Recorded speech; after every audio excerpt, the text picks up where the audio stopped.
a fascinating nonfiction book about an everyday object. A new book from two of my favorite graphic novelists. Plus, our distraction of the week. I'm Mel. I'm Dave. This is the Library of Lost Time.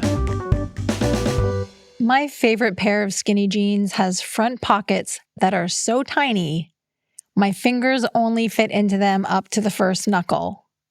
What is the point of that? Yeah, I've never understood that. Women's front pockets should either be functional or not there at all. It is enormously frustrating. And as you've pointed out, not at all unusual. Women's clothes either don't have pockets at all, or tiny pockets, or the worst, fake pockets. Yeah. What? Why did the manufacturer even bother? Where was the designer? Yeah, you gotta wonder.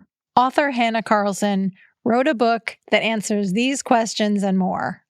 It's called Pockets, an intimate history of how we keep things close. Did she get to the bottom of the pocket? She did. Carlson teaches dress history and material culture at the Rhode Island School of Design. And she's trained as a costume conservator. All of that sounds so cool to me. Yeah. In this book, she explores how pockets have changed over the last few hundred years. In medieval times, there were no pockets. Men and women both carried their stuff in small bags or purses. Okay. She writes, quote, "The medieval belt and purse were highly desirable accessories, marks of taste and wealth, an indicator of sex appeal." Really? Yes, because particularly with the men, they had a tunic and they would put the belt on and it would pull in their waist and make their shoulders look broad, manly. She also includes a lively exploration of cod pieces and how they may or may not have been used as pockets. Interesting. Yes. Didn't know that. Around the 17th century, pockets started to be sewn into clothing, men's clothing, but not women's. Right. Despite their convenience, pockets were regarded as suspicious in some circles. Here's another quote from the book. "Only the smallest minority of men were murderers or robbers who relied on pockets for their dastardly schemes." I've never thought about using my pockets for dastardly schemes. But now... Yeah. This book is packed with tons of really delightful illustrations and photos and reproductions of paintings, plus anecdotes and interesting details that are equally amusing and sometimes confounding. If you like delving into the mysteries of stuff we use every day, you will enjoy this book. It's Pockets, an intimate history of how we keep things close by Hannah Carlson. Jillian and Mariko Tamaki are cousins who work in comics and graphic novels.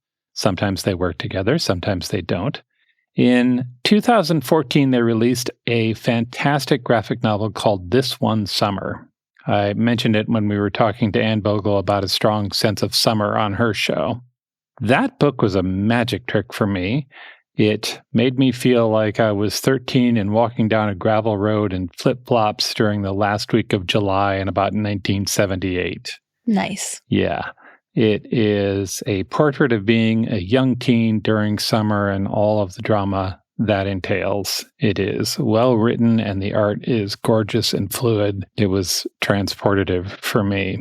That book went on to win a whole sack of awards, including the Caldecott Honor in 2015.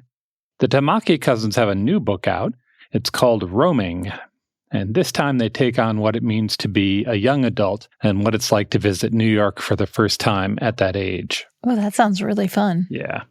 One of the reviewers said, quote, "Roaming makes me want to be 17 all over again, mobbing the streets of NYC with my angsty, goofy, daredevil friends, skateboarding at the Cube on Astor Place, and riding the cyclone at Coney Island, screaming at the top of our lungs, feeling like nothing could ever stop us. The Tamakis give us NYC youth magic on a platter, scuffed with glitter, makeout sessions, and tourist stops at Times Square. It's a love letter to the greatest city in the world and all the beautiful, tender, queer kids running wild and free." I'm very much looking forward to reading it. It just came out 2 weeks ago. If you're curious, there's an excerpt on the publisher's site. We'll point to that. It's Roaming by Jillian and Mariko Tamaki. And now, our distraction of the week. On the southern coast of South Africa is a little town called Hermanus. I think the English pronounce it Hermanus. Or maybe that's just Katharine Hepburn. It's about a 90-minute drive from Cape Town. It's a small fishing village, and about 6,000 people live there. They've got a couple of beautiful sand beaches and restaurants and shops, and from what I understand, it's usually pretty sleepy. Except that once a year, for a long weekend, about 150,000 people blow into town. Wow. Yeah, and they're there for the Hermanus Whale Festival. Oh, that sounds really nice. Yeah. Hermanus is famous among whale watchers. It is one of the best places in the world to see them, particularly from the shore. They've got 3 kinds of whales that tend to show up: humpbacks, brides, and the southern right. And the southern right whales are not afraid to come up to the shore, sometimes within 15 feet or so. That'd be so cool. Yeah. There's an actual bay there that they use to rest and mate and give birth. They're taking care of whale business down there in Hermanus. One journalist reported seeing 50 whales in a day from the shore. Magic. Yeah, as she sat and enjoyed a tea from a seaside restaurant there. The festival is a celebration of the return of the southern right whales after their migration. The intention is to raise awareness about how to protect those animals. Biologists and conservationists are there to give talks and answer questions about sea life and local environment. But it is not all educational. There are also craftspeople with handmade African artwork and local musicians.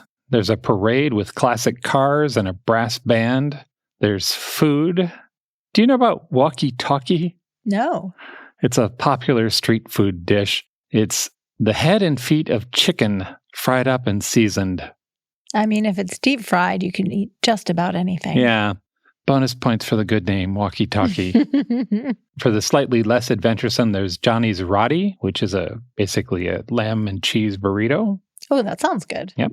Or Boer Wars, which is straight up sausage with some coriander, cloves, and nutmeg. Yes. The festival also has a 10K fun run and a strongman competition. When I wrote this, my word processor wanted to help me and call that an intense man competition. Thank you, Grammarly. An intense man competition would be very fun to attend, but kind of different. Very different. There's also a professional whale crier in Hermanus. His job is to walk up and down the shore and blow a horn when he spots the whales. What a fun job that would be. Yeah. He is apparently the only person in the world with that occupation. Sure. And of particular interest to us, there's a bookstore in Hermanus. It's called Hemingway's. They sell used books and trinkets from a very cute building about a block from the beach. If you Google Hermanus Hemingway's, you'll see it. If you're more of an action figure, Hermanus is also not too far from an outfit that will put you in a cage so you can look at great white sharks close up. Hard pass. Yeah.